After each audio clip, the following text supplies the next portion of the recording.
Thank you for having me. I was asked to a couple months ago I gave a TEDx talk at the University of Waterloo, and we were going to show that today, but it's actually not edited for their official version yet, so I'm going to give it to you just live instead. But I was asked to give kind of a bit of a preamble about Enviro-Stewards itself, the company that we founded and what it does. So basically the flow of it will be, I'll give you a bit of a background on who we are, what we do, why, and how we do it. Kind of go through the content of that TED Talk, but then there's a lot of time at the end for Q&A, so make sure you jot something down if anything on any topic. Just feel free to let loose and see where we go. So Enviro-Stewards, we're about 14 people up in Elmira. This is a service project we did last year, just helping with a live snow fence to prevent the snow from blowing across the highway. Our corporate mission is to help facilities create basically more resilient businesses, and we'll show you a bit how we do that, and then to improve lives in extraordinary ways. Has anybody actually heard of a B corporation? Anybody? So B corporations are interesting. It's a worldwide movement. There's more than 2,000 of them. Ones that you've heard of would be Patagonia, Ben & Jerry's, Method, Seventh Generation. Basically, it's a business that's set up to accomplish a social or environmental benefit, and it's a pretty hard certification. You get audited every 2 years. You got to recertify, and then your score is put on the internet for everybody to see. Our score was actually so high they gave us an award. They call it Best for the World, so that's the top 10% of all of those. So to give you an idea, so cultivating resilient businesses. So Maple Leaf Foods is a very large Canadian company, and they have made a bold commitment. They want to reduce their footprint by 50% by 2025. So 50% less energy, water, waste. How are they going to do that? So one of the things they did is they hired us to help them. So we just audited 34 factories for them across Canada. Found them opportunities to do that with very rapid payback, under 2 years. An average of $350,000 per facility with under 1 year payback.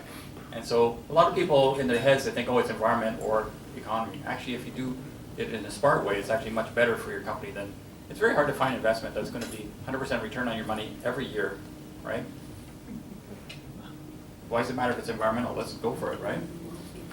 So then the other thing we do is once a year I go to South Sudan, Africa for the last 15 years, I guess, since, well, whatever, 2004.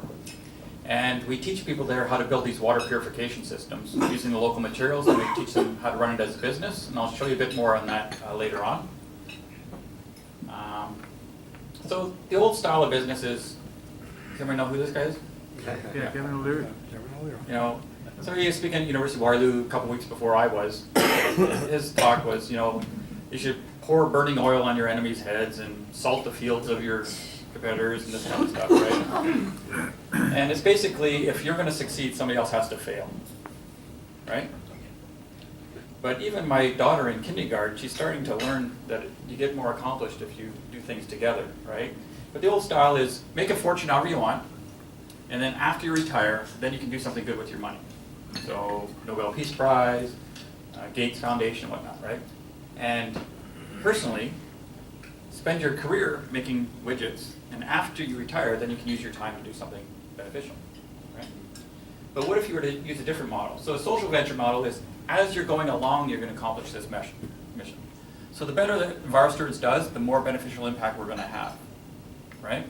And so that's so basically in a social venture model, you set up your business to accomplish that, and you have a triple bottom line: your shareholders, the environment, and society.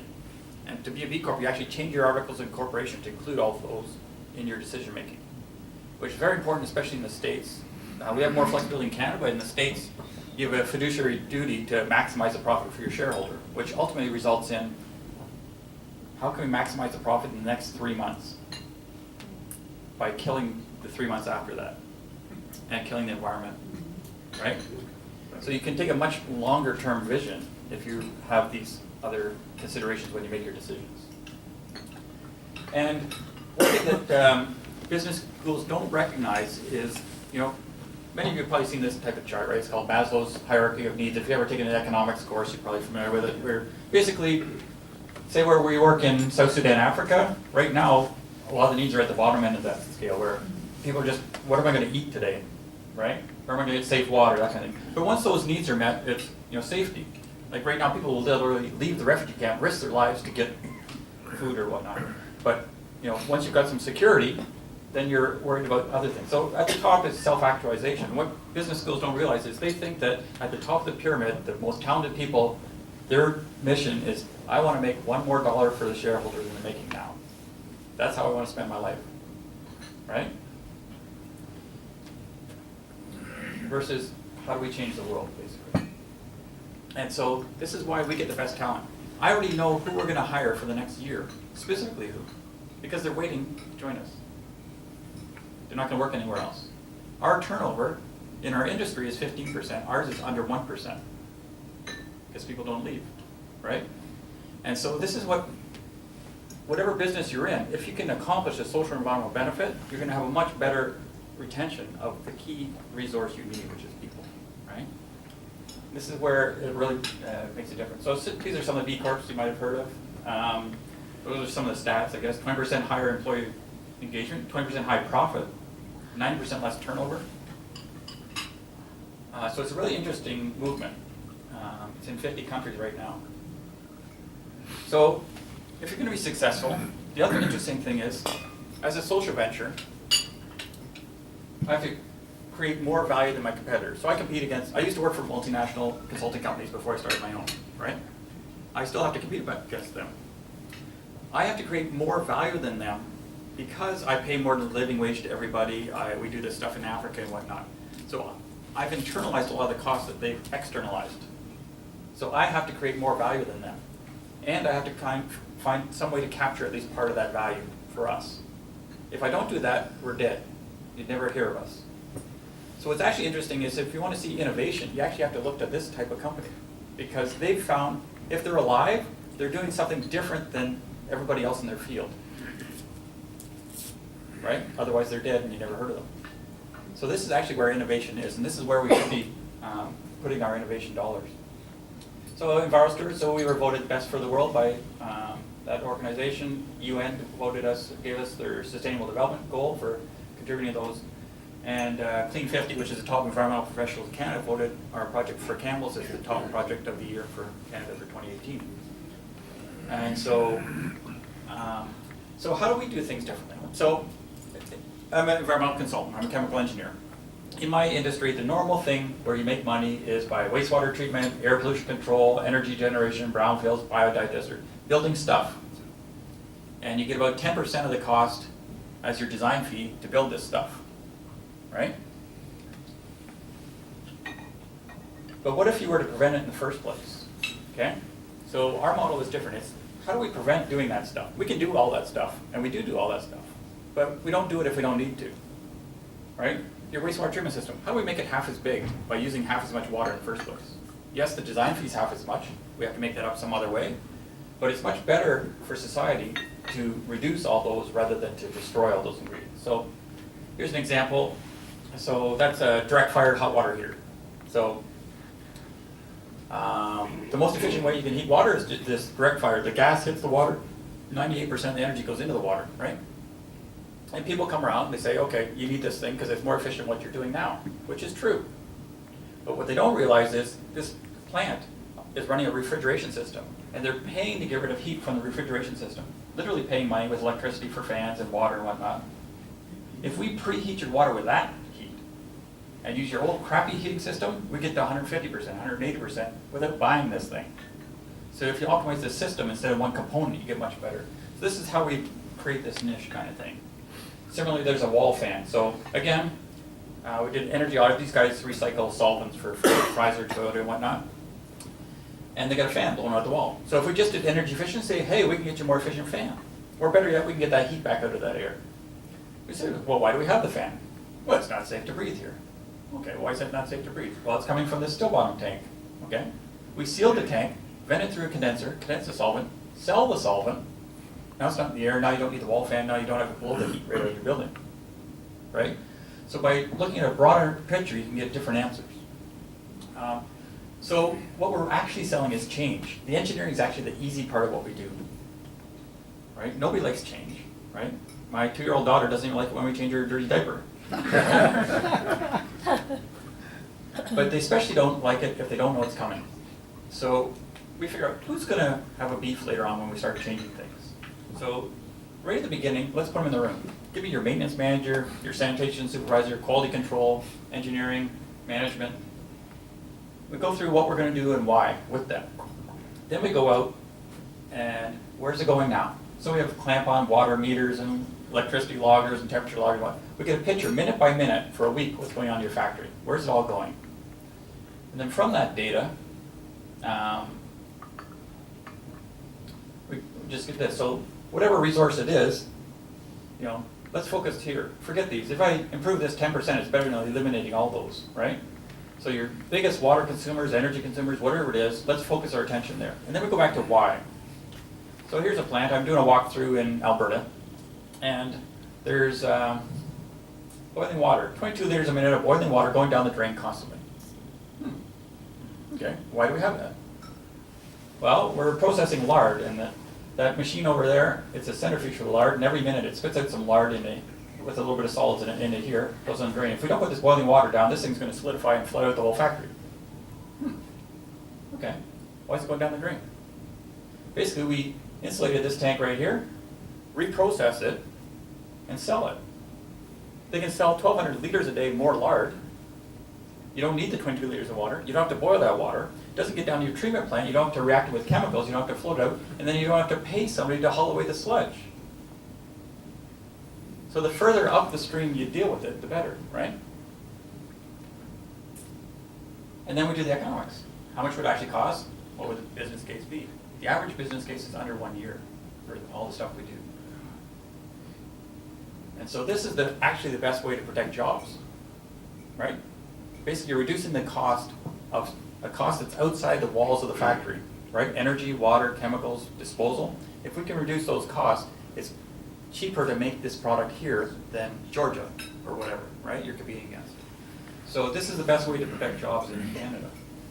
So I'm just going to transition a little bit. So this is the TED Talk, but you'll see how the two relate a little bit. And feel free, any questions on that or this, just go for it. So it's an important concept that I'm trying to get across with this. So I was in Pakistan a couple years ago with a customer of ours. We'd helped them with their potato chip factory. He said, can I come up with you to South Sudan? I said, sure. And he said, I'm from Pakistan. Can we go there and take a look at the water there? So I went with him there. And we met with a group there, and they were running a school, and it had a water treatment system. I said, well, this is a great system. How much can it produce? 1,000 jerry cans a day. I said, well, good. How many are you selling now? 100.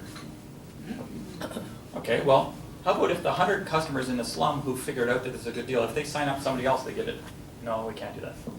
Okay, how about the teachers? If they make a very small fee, what if they were to sell this on the side? No, we can't do that. And basically it came down to, it's these people's job to give charity, and it's these people's job to receive charity. And you can't involve the people receiving charity in your thing. I say, well, okay, so this is Jackson. So Jackson is at the orphanage in South Sudan, Africa. He's had polio, so he's bent 180 degrees at the waist, right? And so he has to walk on his hands and feet or a special bicycle. I said, if he lived here, what would he do? Oh, he would beg. Yeah, okay. But what else could he do if he lived here? He would beg, right? So, well, this is the orphanage. The math and science teacher for the orphanage is Jackson, right? So what's a better impact for Jackson, right? Sitting there with a tin cup all day long, or creating the next generation of leaders, right?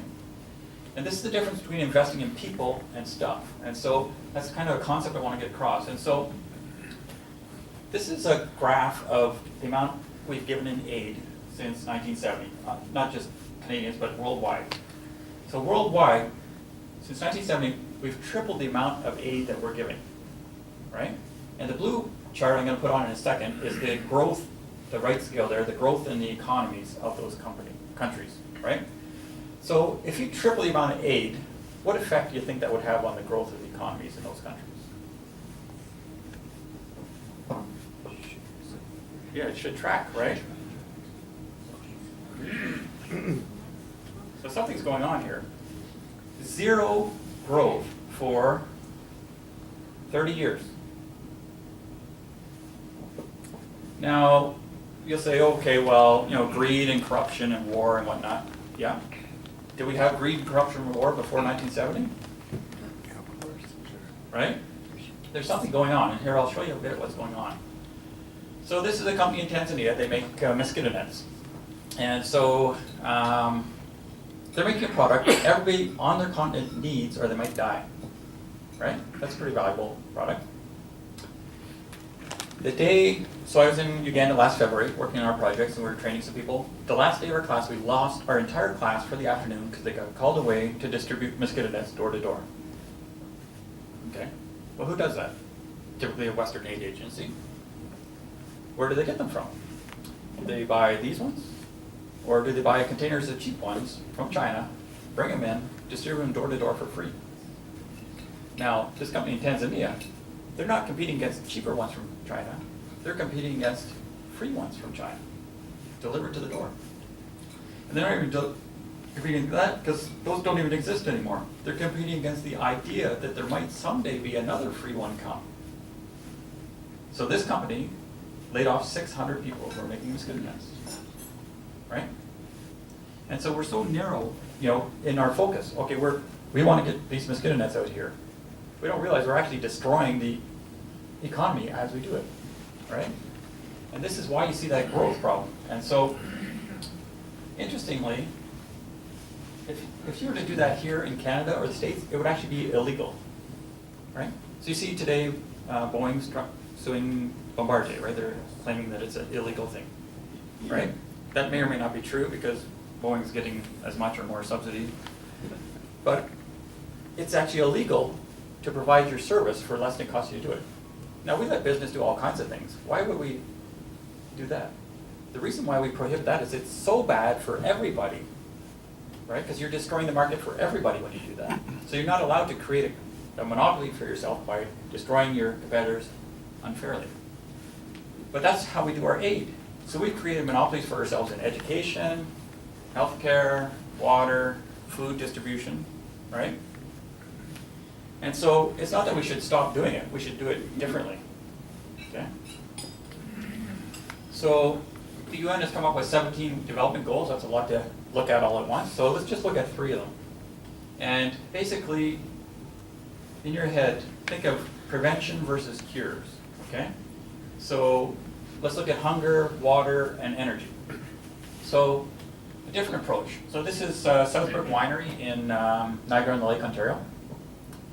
So they already have the highest environmental certifications you get. It's a LEED Gold building, it's organic, it's biodynamic, and whatnot, right? They already even had an energy audit come in and that found, okay, to save another 5%, it's 20-year payback with new chillers and whatnot, right? Then after that, they hired us to come in and say, actually, you can save 40% of your energy with a 4-month payback at the same facility. After they did that, what it did was they were putting in solar panels and they put in 1/3 less panels. So they covered less vineyard with solar panels. So they get $20,000 a year extra wine that would have been lost because so again, Canadians are addicted to renewables. We want to waste our energy as efficiently as we can, right? And so as a policy thing, think about prevention versus cures. How do we not use energy in the first place, right? It's much more lucrative. Okay, so this is Campbell Soup in Toronto, and they were already doing the most environmentally responsible thing you could do with their food waste. They were sending it to a biogas facility, making energy out of it, right?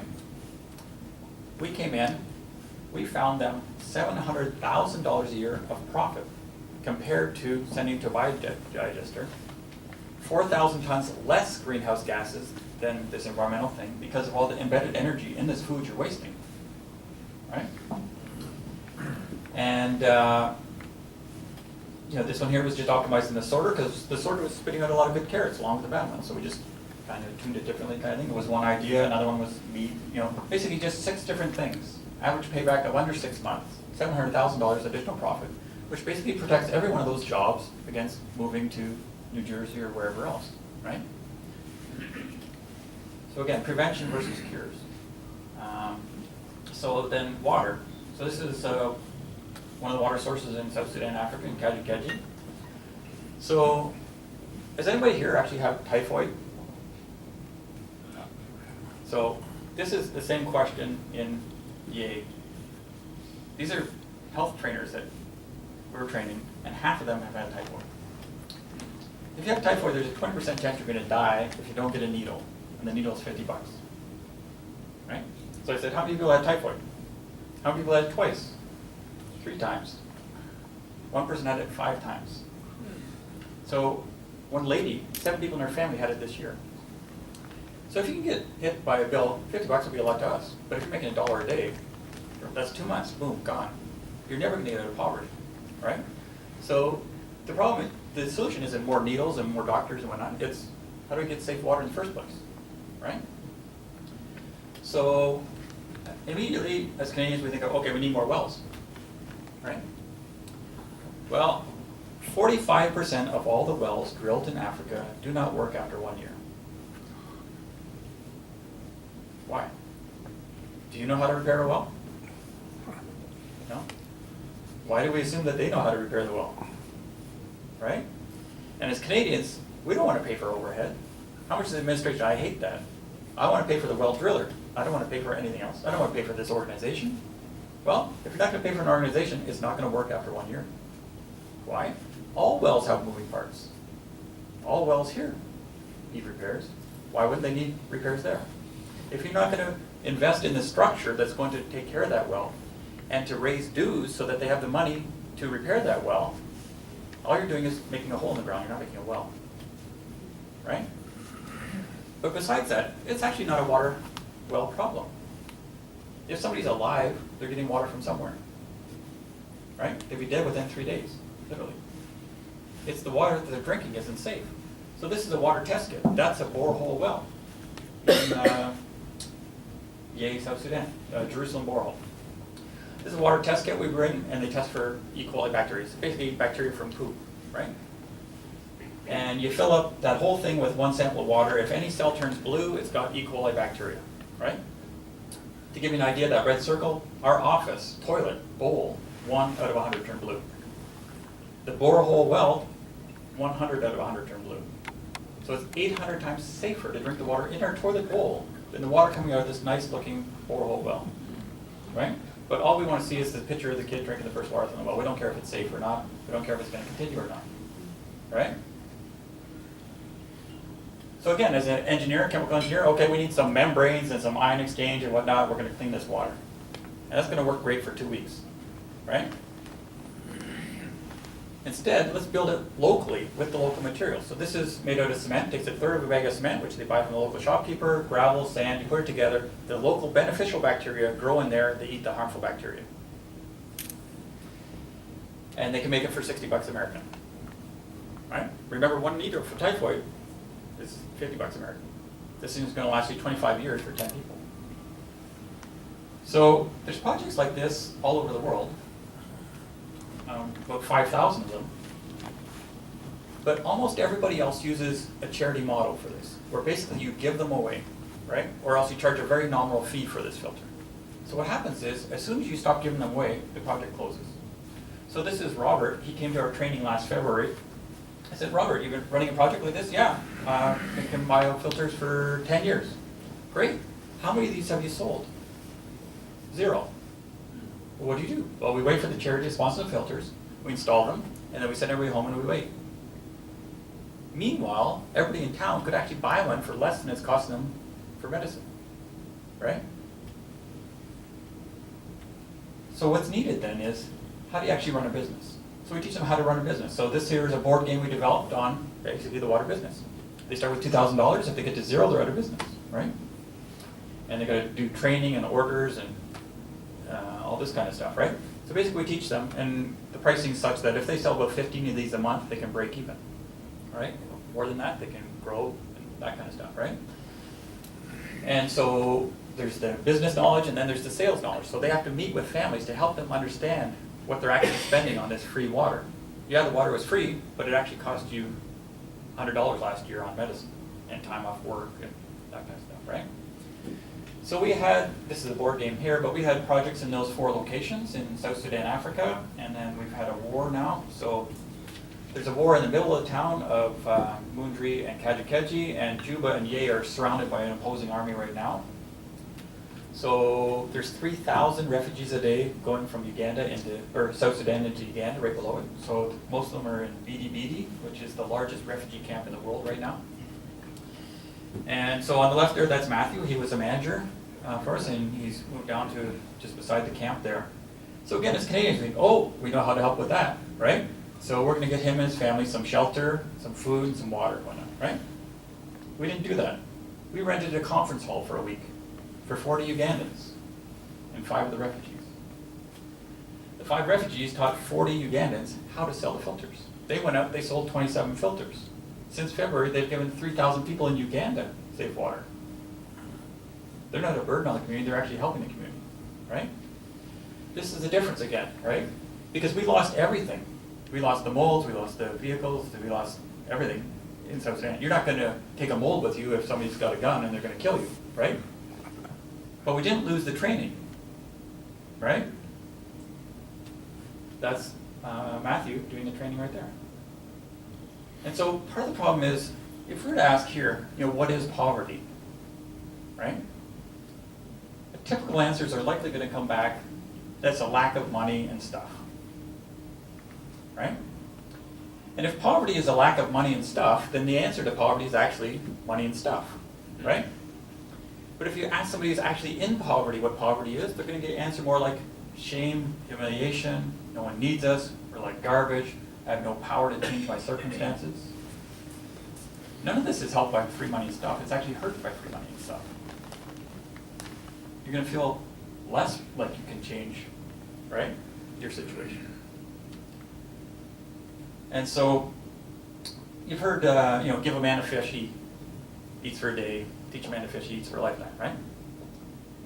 So the main problem is, handing out fish feels pretty good, right? And it looks pretty good to the donors, right? So if you gave us $1,000 and we hand out fish there, that's great.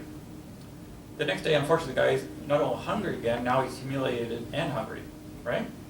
So when I hand out these biofilters, if we go to visit one that was, if the husband is over in the far corner of the garden and never comes to greet me, this was a donated filter, right? It was paid for with his dignity. And he's embarrassed, he won't come, right? If I go to the house and the wife is showing me how it works, and the husband barges in, pushes it aside, and tells me how it works, he bought this filter for his family. And he's proud of what he's done. Here's our first customer. Note, this, but also this, right? These people now have their income from doing this, right? So there's a different way that we can do this. And similarly, here's our customer. So this was Don. He was a VP for Tim Hortons. So he ran their 5 factories around Ontario and New York State. So why is he sunburnt, covered with dirt, in a mud hut with his daughter in South Sudan? Well, they had an environmental problem. So in Oakville, they're making the fruit filling and icing and stuff like that. 1,000 kilograms a day going down the drain. They brought us in. A normal engineering response is, we're going to build your plant to destroy that for $1 million and all your property. Instead, we modified the production process so it didn't lose the ingredients in the first place. They saved $500,000 a year on utilities and ingredients. We never built a material plant. He took 1% of what we saved them. He sponsored 40 filters in Africa, and then he and his daughter came to go see them.